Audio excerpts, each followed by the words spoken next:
If you look behind me, you'll see a silver plaque. That's for 100,000 subscribers.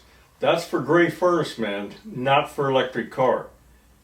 Would you please subscribe so I can get another one of them things? Thank you.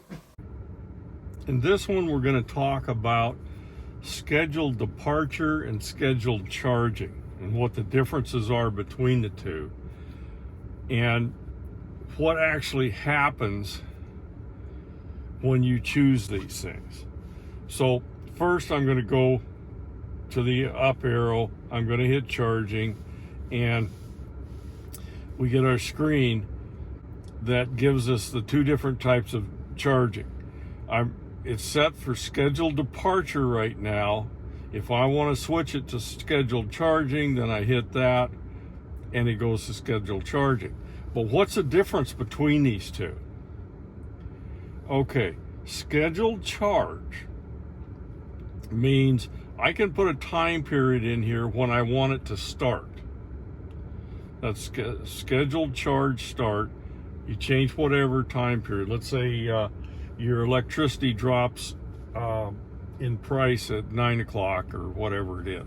So you come home at night, you put this thing in scheduled charge, and it's going to start charging at the time that you put in there.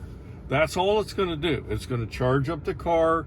It takes so much time depending on how low the battery is, and it's going to charge it up starting at that time. That's all it's going to do.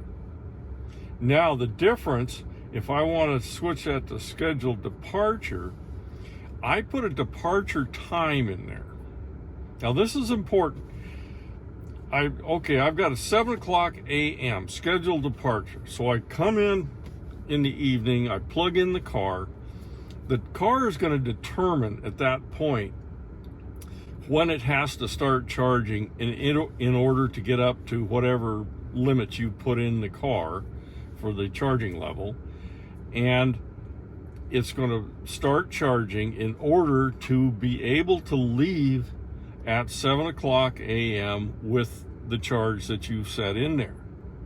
Now, that's part of it, but that's not the whole thing. There's another part to this. If I'm in scheduled departure, it's also going to warm the battery. Now, this is important. If you live in a cold weather area, then you can lose a lot of the regenerative braking if you don't use scheduled departure. Because let's say you leave at 7 o'clock in the morning and the temperature outside is 20 degrees. Okay, the battery is probably going to be at about 20 degrees too. That means you're not going to have hardly any, or you may have no regenerative braking at all.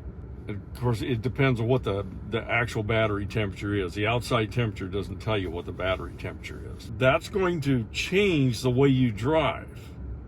Because when you're driving, if you're expecting regenerative braking and you don't get it, it's a bit of a shock. You lose some efficiency too if you can't use the regenerative braking. And in another video, I'll go into that and we'll talk about what the costs are and so on. But let's go over this again just to be sure you understand. If I'm in scheduled charging, I'm going to set a time for it to start charging. It's going to charge up, and then when it's finished charging, it's not going to do anything about my departure. It doesn't know when I'm going to depart or anything, so it's just going to charge the battery. But if I put it in scheduled departure, then it's going to have the battery up to what I want it to be, and battery is going to be warmed up and ready to go, and you'll have full regenerative braking. That's the difference between those two positions on there.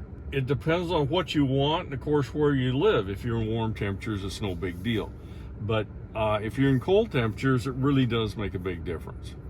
Anyway, that's it on this one.